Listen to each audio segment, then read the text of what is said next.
강혜신의 오늘의 미국.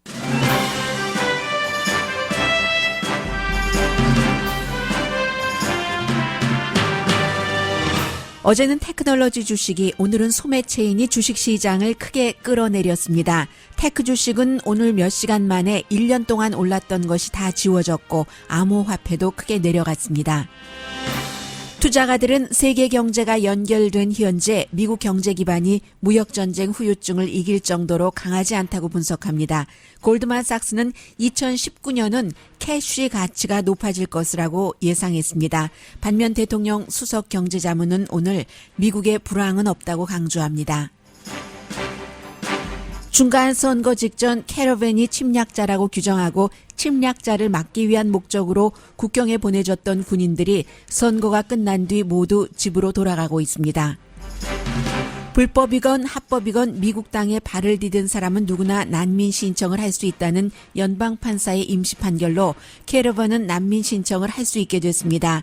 대통령 권한이 무소불위가 아니라는 것을 보여주는 미국 시스템의 한 예입니다. 백악관 보좌관인 이방카 트럼프가 개인 이메일로 공무를 본 것이 밝혀졌습니다. 공화당은 이방카가 몰라서 한 일이라고 변호합니다. 그러나 힐러리 클린턴 개인 이메일 사용을 캠페인 공격 넘버1으로 했던 트럼프 대통령 자문이기 때문에 쉽게 넘어가지 않을 수 있습니다. 땡스기빙데이 여행객은 크게 늘어나고 길과 공항은 붐빌 것이라고 관계당국이 발표합니다. 소셜미디어 역할이 어떤 형태로든 커지지만 모든 나이대의 미국인이 가장 좋아하는 소통 방식은 직접 대화입니다.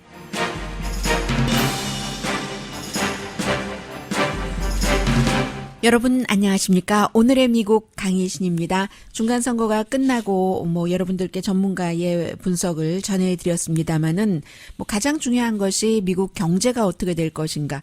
그런데 가장 중요하다고도 못하겠어요. 한 두 번째 정도로 놓죠. 첫 번째가 다수당이 된 민주당 하원의 움직임이고, 경제가 좋았어도 이민과 헬스케어 이슈 때문에 오렌지 카운티에서도 공화당이 전부 현직 의원이 떨어졌을 그럴 정도이기 때문에 정말 트럼프 대통령에게는 2019년이 2018년보다도 더 중요할 텐데, 요즘 계속 그 주식시장이 큰 폭의 오름세, 내림세를 이어가는데 그게 좀 잦아들거든요. 지금은 잦아드는 게 아니라 자주가 되고 있습니다. 다우지수가 현재도 388포인트 내려가고 있는데, 이런 것들이 결국은 일부 내지는 많은 다수가 적절하겠습니다.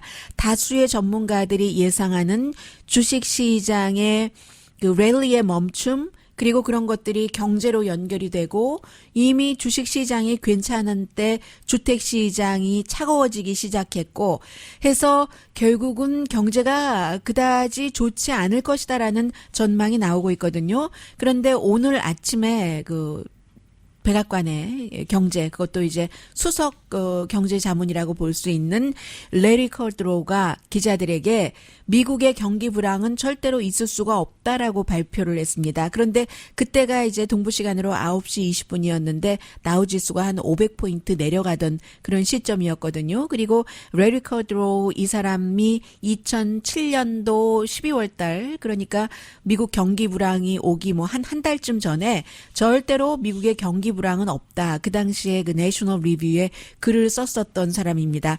회의론자들의 회의론이 틀렸다라고 얘기하는데, 지금도 똑같은 얘기를 하는데, 과거에 썼던 얘기가 지금 맞지 않기를 미국의 한 국민으로 바라면서, 미국의 지금 주식시장 분위기, 또 암호화폐 이런 부분은 앞으로 한 25분 시간이 남아 있으니까 흐름을 좀 보면서 뒷부분에 전해드리겠습니다.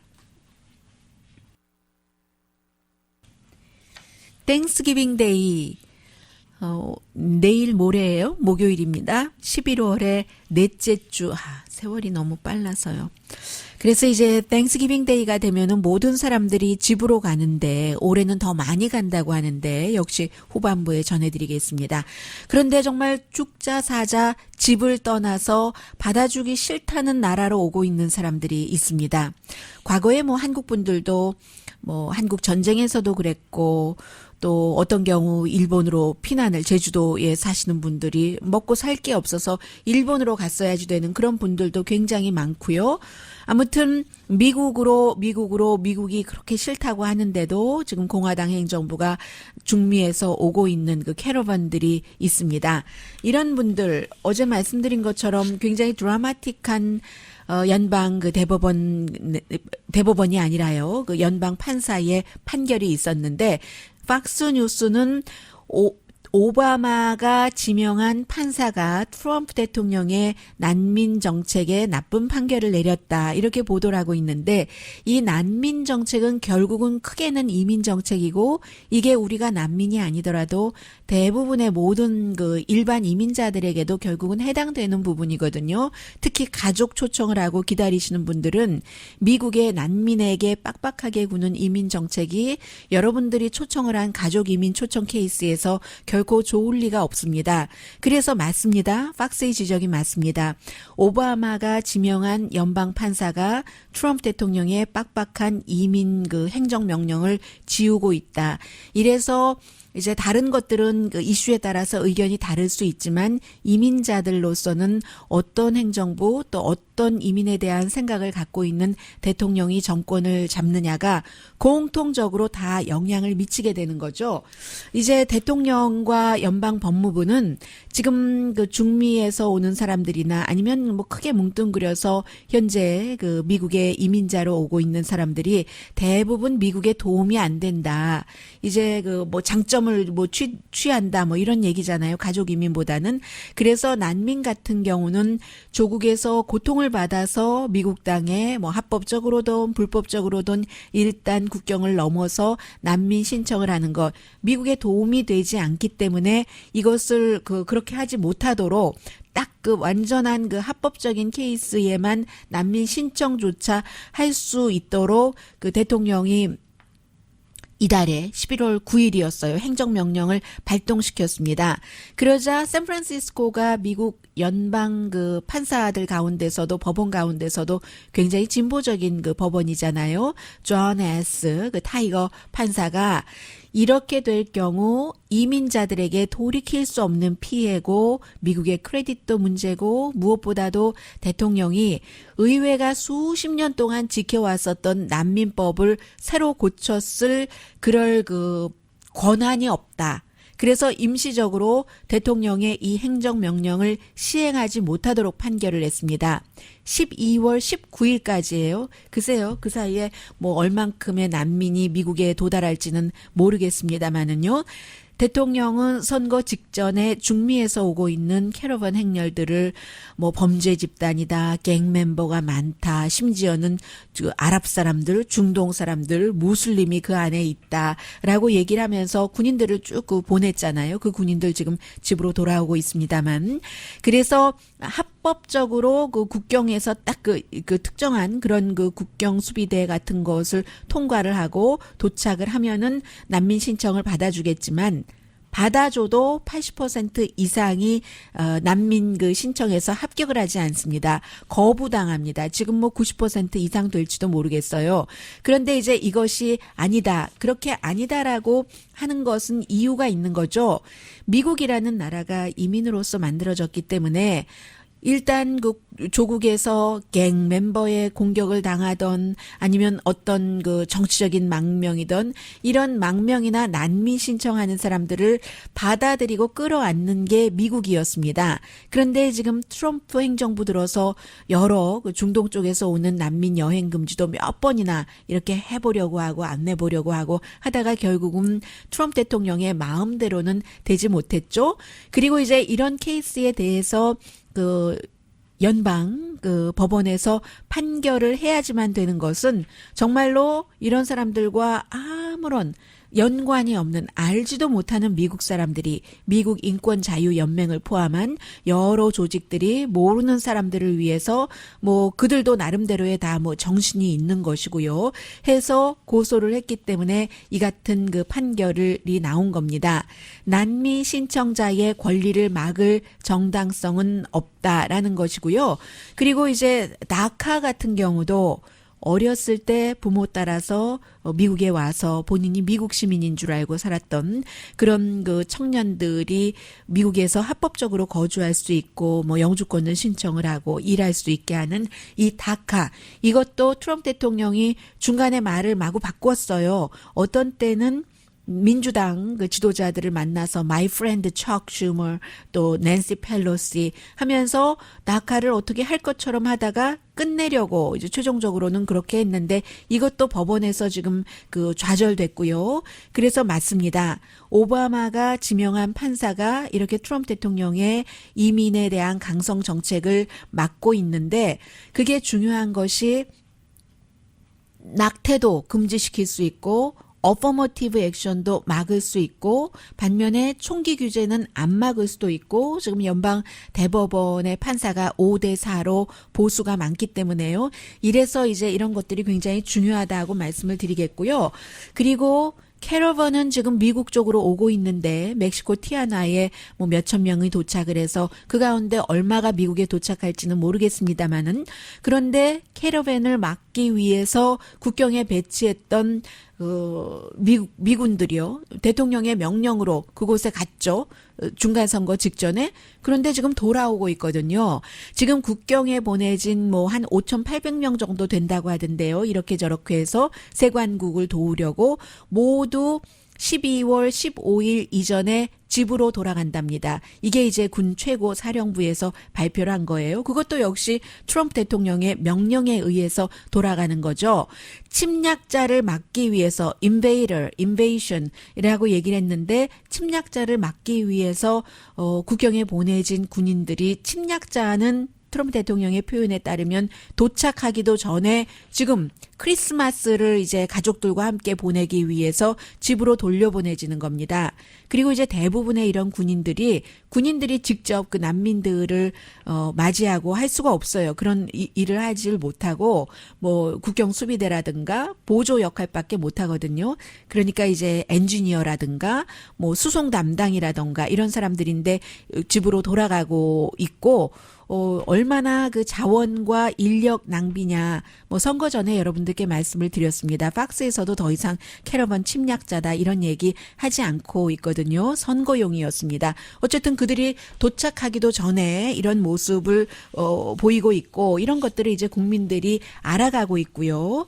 그리고 사실은 오늘 미국에서 가장 중요한 뉴스는 오늘 이후에 가라앉을 수도 있고 굉장히 정치화돼서 크게 이슈가 될 수도 있는 내용인데 이방카 트럼프가 2017년 대통령 보좌관으로 일하면서 지금은 아닌 것 같아요.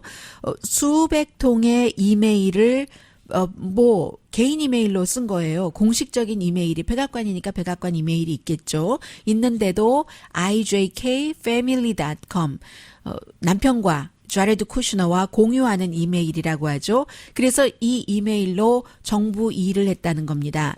백악관 스텝이나 본인의 어시스턴트 그리고 장관들에게 이렇게 이메일을 개인 이메일을 썼다는 것을 워싱턴 포스트가 인터뷰를 했습니다. 이렇게 될 경우 이 자체는 연방기록법 위반이거든요. 대통령에서 이제 백악관에서 일하는 사람이 했기 때문에 100개 정도의 이메일은 정부의 정책에 관한 내용들이 오고 갔고 백악관의 업무에 관한 내용들이 그 안에 담겨 있고 나머지 수백 개는 뭐 본인의 일이요. 뭐 스케줄이라든가 여행을 많이 했잖아요.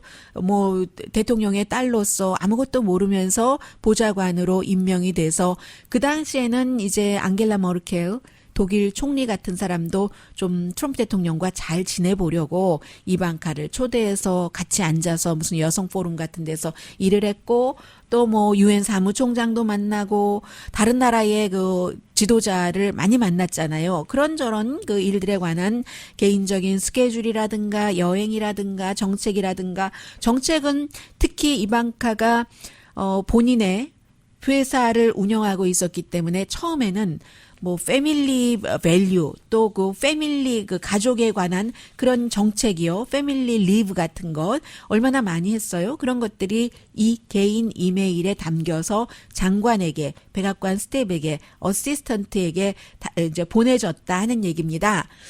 그렇게 볼 때는 2016년이 2년 전인데 선거가 끝나고 대통령에 당선이 되고 그리고 대통령 업무를 보는 동안에도 중간선거 직전에 여러 그 캠페인 랠리에서 힐러리를 감옥에 가둬라. 왜냐하면 이메일을 개인 이메일을 국무장관 때 썼기 때문에 lock her up 소리가 뭐 불과 2주일 전까지도 많이 그 들렸었어요. 그래서 그런데 이런 일에 대해서 이방카의 그 변호사라던가 아니면 그 릭 센트럼이요. 그 공화당 지금은 뭐 전 그 상원 의원이라고 하겠죠. 불러야지 되겠죠.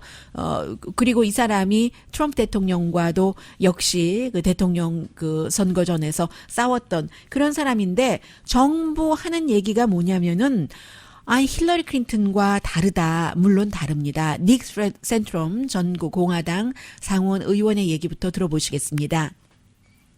Hillary Clinton went out and established her own server in full knowledge that what she was doing was wrong.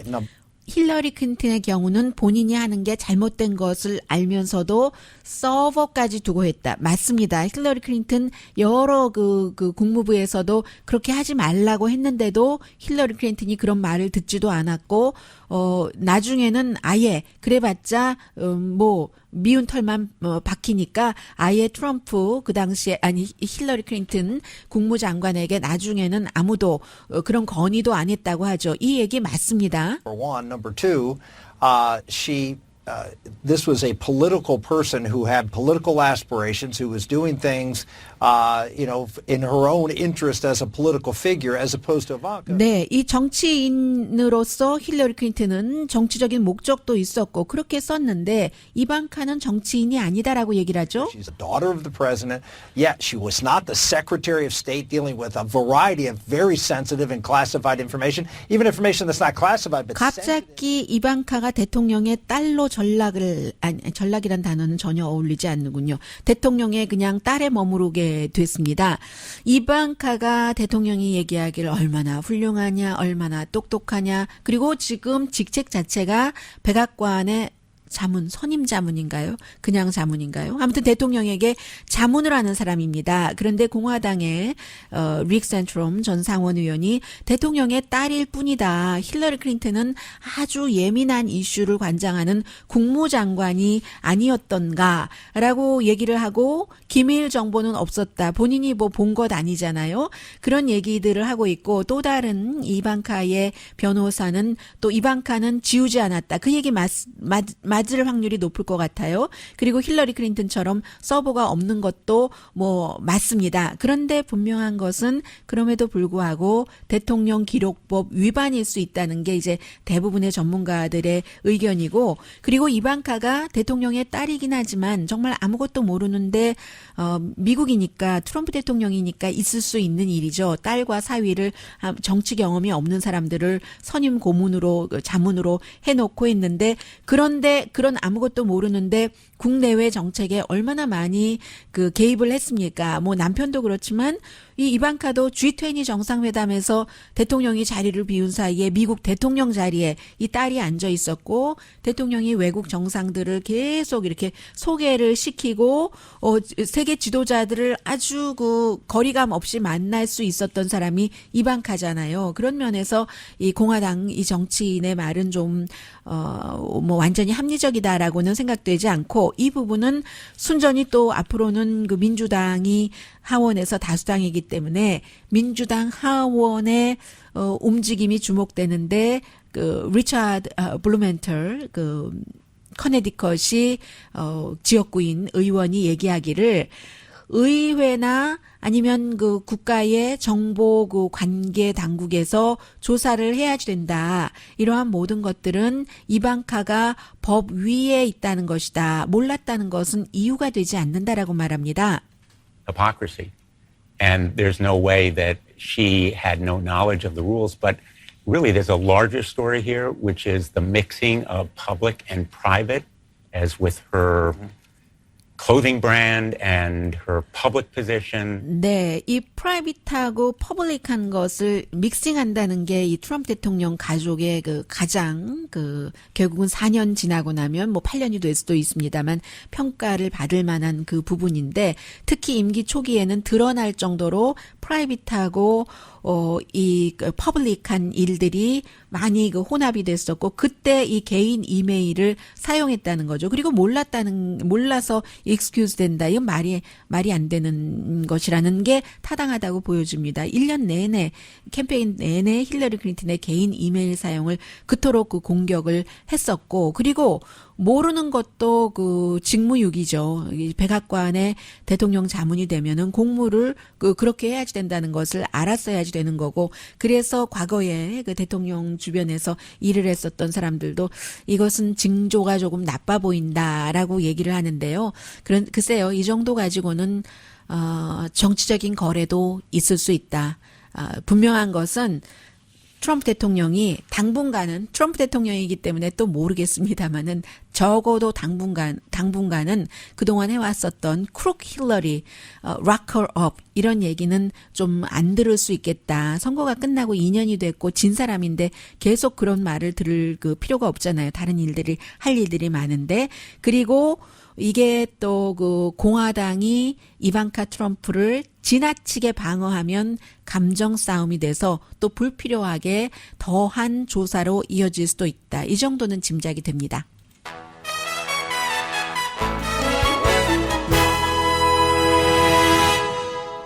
자, 잠시 뒤에 여러 가지 내용들이 있는데요. 순서를 어떻게 맞출까요? 알아맞혀 보세요. 라디오 서울 방송 오늘의 미국 듣고 계십니다. 라디오 서울 방송이 캘리포니아주에 있는데요. 캘리포니아주가 다음에 미국의 그 하원 116대죠. 공화당이나 민주당 의장이 전부 그 캘리포니아주에서 나올 확률이 높습니다. 케빈 맥카티가 저쪽 조금 그 중가주에 있는데 캘리포니아주에서는 이번에 뭐 8명밖에 공화당 의원이 53명 가운데서 연방 하원 의원 없지만 케빈 맥카티가 공화당의 이제 차기 하원 의장으로 됐고 낸시 펠로시 그 하원 의장이 민주당에서는 하원 의장이 아니라 케빈 맥카티는 하원 대표죠. 이제 소수당이 됐으니까 낸시 펠로시가 다시 하원 의장이 될 것 같은데 물론 민주당에서 반대하는 그 젊은 그 의원들이 있어요. 어제도 보니까 16명이 편지를 보냈는데 뭐 최종적으로 투표로 결정돼야 되는데 현재 확보된 민주당 그 의원 수가 233명, 뭐 한두 명 정도 더 들어갈 수도 있고요. 15명 이르면 안 되겠네요. 218표가 필요한데 그런데 뭐 지금 뭐 특별히 뭐 낸시 펠로시 전 의장에게 편지를 보낸 사람들도 그동안 참 일 잘해서 고맙다. 단지 당신이 무조건 싫다는 게 아니라 새로운 리더십, 체인지가 필요하기 때문이다. 뭐 이렇게 그 얘기를 했는데 그래도 도전자가 없어요. 그러니까 이 낸시 펠로시 의장이 될 확률이 높고 그리고 미국에서 미국인데도 불구하고 여성 정치인들은 굉장히 공격을 받습니다. 특히 공화당에서 공격을 많이 받거든요. 낸시 펠로시 전 하원 의장도 본인이 하원 의장을 처음 시작했었을 그때가 2017년이었거든요. 그 당시에 여성이 하원 의장 최초고요. 된다는 게 이번에 두 번째겠네요. 최초에서 두 번째로 될 텐데 그게 너무 시사주간지 타임 같은 데서도 그 당시에 뭐 기사 쓴 것 보면은 여자기 때문에 깔보는 게 많았어요. 그리고 낸시 펠로시 하원 의장이 얘기하기를 본인이 하원 의원으로 있으면서도 하원 의장 오피스에 처음 가봤는데 그때가 본인이 하원 의장에 당선되고였답니다. 사람들이 이 낸시 펠로시를 뭐 파리거리라고 막 얘기를 했는데 부자니까요. 남편이 이제 부동산 개발업을 해서 부자고 부티가 좀 나잖아요. 옷 입고 하는데도. 그래서 그렇게 막 흑색 선전을 하는데 여성들이 공격을 많이 받아요. 여성 정치인들이. 그런데도 그리고 본인이 하원 의장에 출마해서 당선될 것이라고 생각하는 사람들도 없었는데 그 당시에 당선이 됐고 낸시 펠로시의 가장 큰 특징은 안 되고 또 안 돼도 헬스케어를 그 버락 오바마 대통령과 함께 관철시킨 것으로 아마 나중에 평가를 받을 겁니다. 그리고 이 사람이 좀 효율적으로 일을 해요.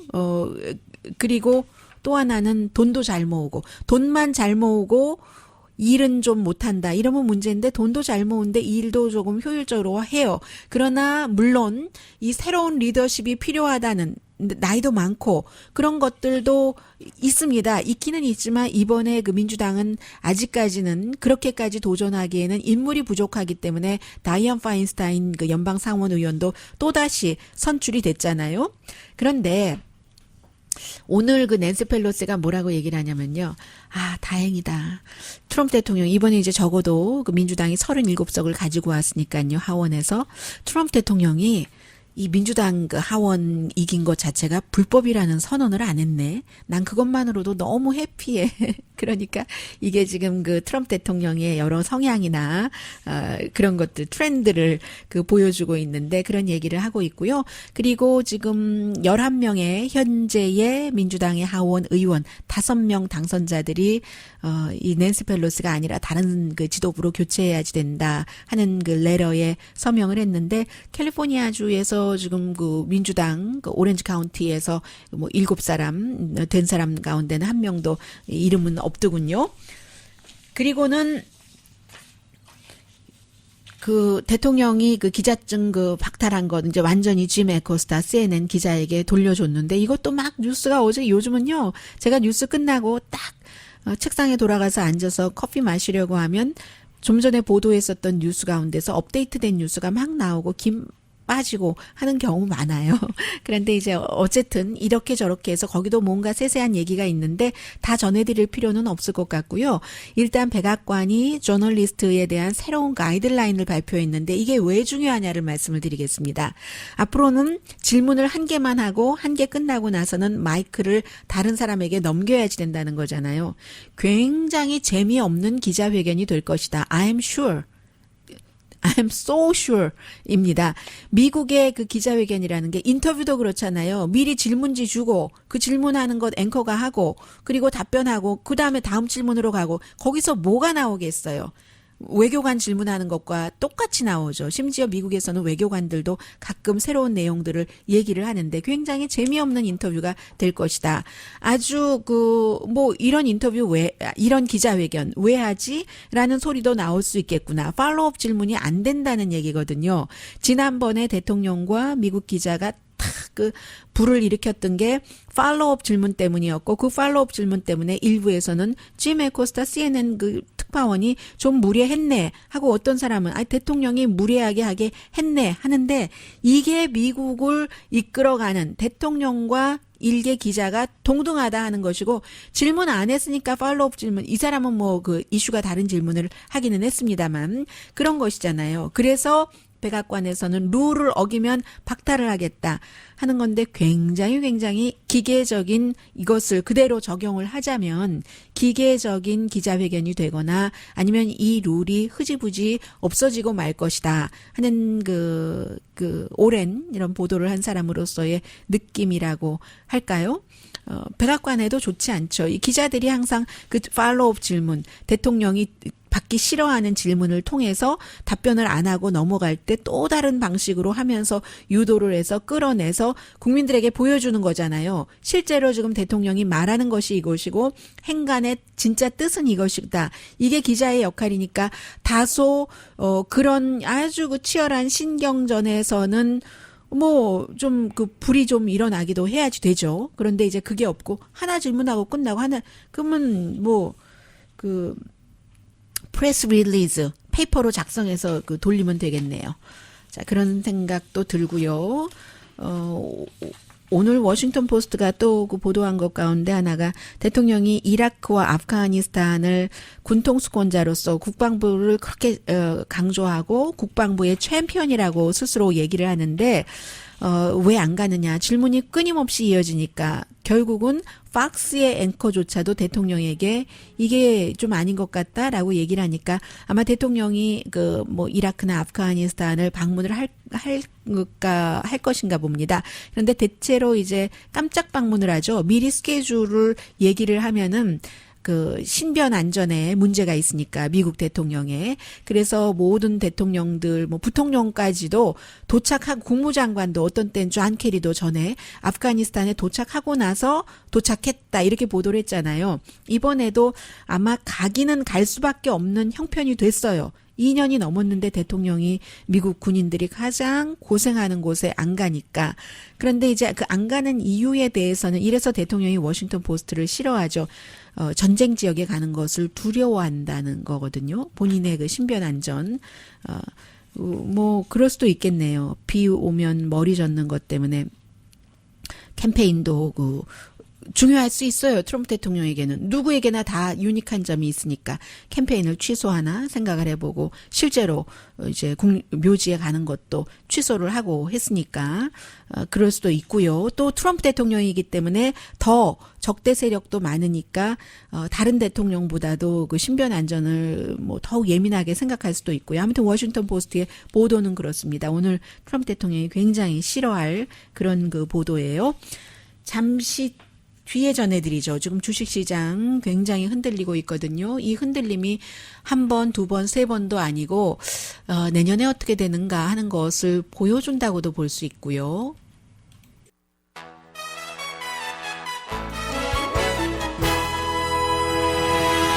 라디오 서울 방송 오늘의 미국 듣고 계십니다. 네.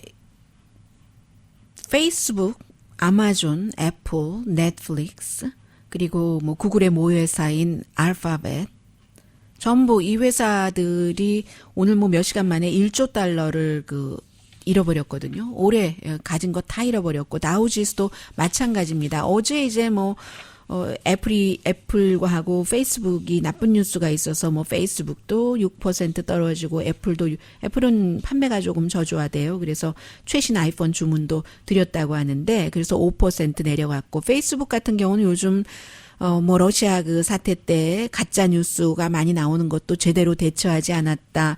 요즘 뭐 페이스북에 마크 저커버그하고 샌드버그하고 셔릴 샌드버그하고도 사이가 나쁘다고 하잖아요. 그런 그 문제들 때문에 뭐 시사만평 보니까 블라디미르 푸틴 러시아 대통령의 머릿속에 하나에서는 페이스북이 나오고 하나에서는 뭐가 나오고 뭐 이렇게 얘기할 그 정도기 때문에 이미지가 굉장히 나쁘고요.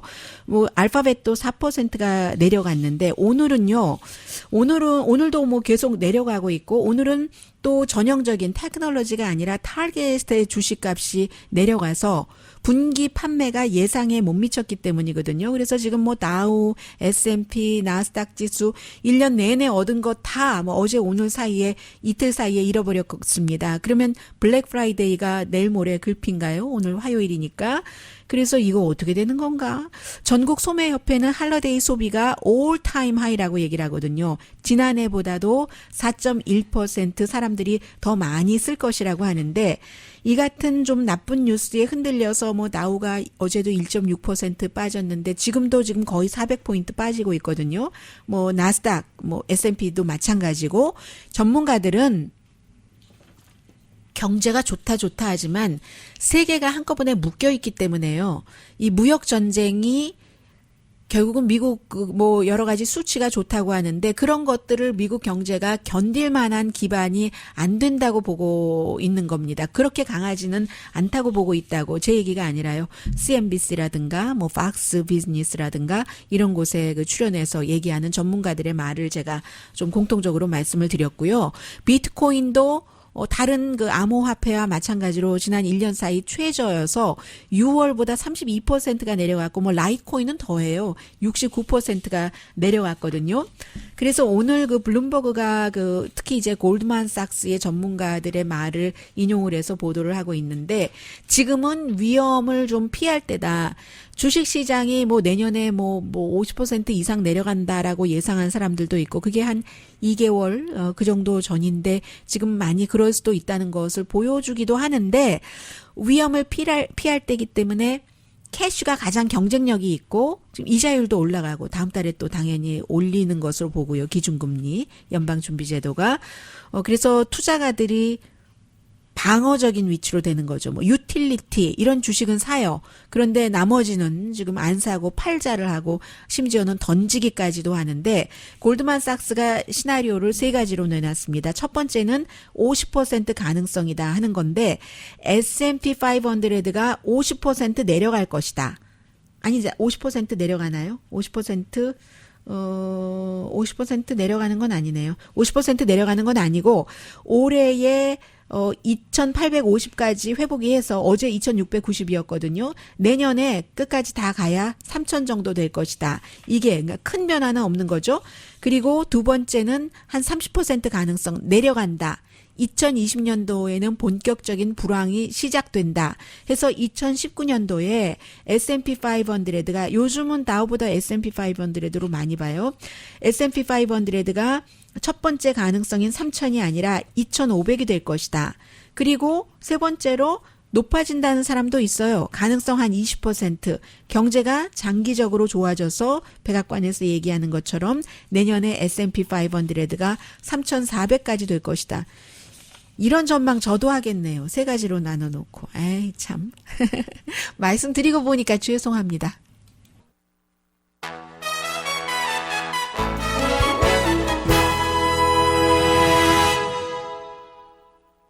라디오 서울 방송 오늘의 미국 듣고 계십니다. 잠시 전에 그 골드만삭스의 전망 저도 하겠네요 했는데 지금 트럼프 대통령이 하는 말 저도 하겠네요. 저런 얘기는. 이 사우디아라비아의 왕세자가 CIA로부터 이제 총체적인 그런 보고를 오늘 아침에 받았고 지금 대통령이 발표를 했는데 사우디 왕세자가 자말 카쇼기 그 사례에 대해서 사례를 알고 있었을 수도 있고 모르고 있었을 수도 있고 그가 지시했을 수도 있고 지시하지 않았을 수도 있다. 저도 그런 말 합니다. 저는 그 CIA 그 보고서 받기 전에도 그런 말 할 수 있습니다. 5,400만 명이 집에서 50마일 이상을 땡스기빙 데이 그 연휴에 여행을 한다고 하거든요. 2005년 이후에 가장 많은 사람입니다. 그만큼 뭐 경제가 조금 넉넉한 느낌이 드는 사람들이 많이 있는 거예요. AAA가 발표를 했습니다. 지난해보다 250만 명이 더 여행을 간다는 얘기예요. AAA가 발표했으니까 자동차 여행이고 굉장히 길이 붐비겠죠? 굉장히 붐빌 것 같은데요. 90%의 미국인은 어떤 형태로든 터키데이에 운전을 하고 보통 때보다 4배 많이 한다고 하는데요. 여행 가는데 사람들이 좋아하는 곳 달라스, 마이애미이고 그리고 자동차 렌트비는 지난해보다 조금 싸졌어요. 10% 하루에 $63 평균. 비행기의 경우는 420만 명이 여행객이 될 것으로 보여서 지난해 같은 기간에 비해서 5.4%가 늘어났고 한 달이나 2달 정도 미리 예약을 하신 분들은 평균 비행기 값으로 라운드 트립이요. $480 정도를 쓴다고 하거든요. 인기 있는 곳. 그리고 이제 점점 비행기 여행객도 늘어나고 하니까 경쟁이 생겨서 넌스탑을 비행기 회사에서 많이 만들고 있어요. 예를 들어 저쪽 동부의 뉴욕에서 이쪽 캘리포니아 남부 팜스프링까지를 넌스탑으로 한다던가 유나이티드 에어라인, 알래스카 에어라인 점점 이제 소비자에 대한 어떠한 프로그램을 많이 만들어서 경쟁에서 이기려고 하는 거죠. 그리고 가장 바쁜 공항은 당연히 뉴욕 공항, 시카고, 로스앤젤레스에 있는 공항들입니다.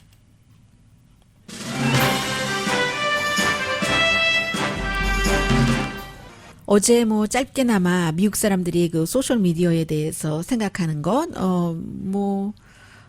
해가 되는 부분이 많지만 개인 생활에는 도움도 된다라는 것이었는데 역시 그 엑시오스와 그 서베이 몽키가 공동으로 조사를 했더니 사람들이 뭐 텍스팅, 전화, 이메일, 소셜 미디어를 통해서 많이 소통을 하지만 나이에 상관없습니다. 18살에서 65세 사이까지 전부 가장 좋아하는 소통의 도구는 인간과 인간이 직접 하는 것이었습니다. 강희신이었습니다.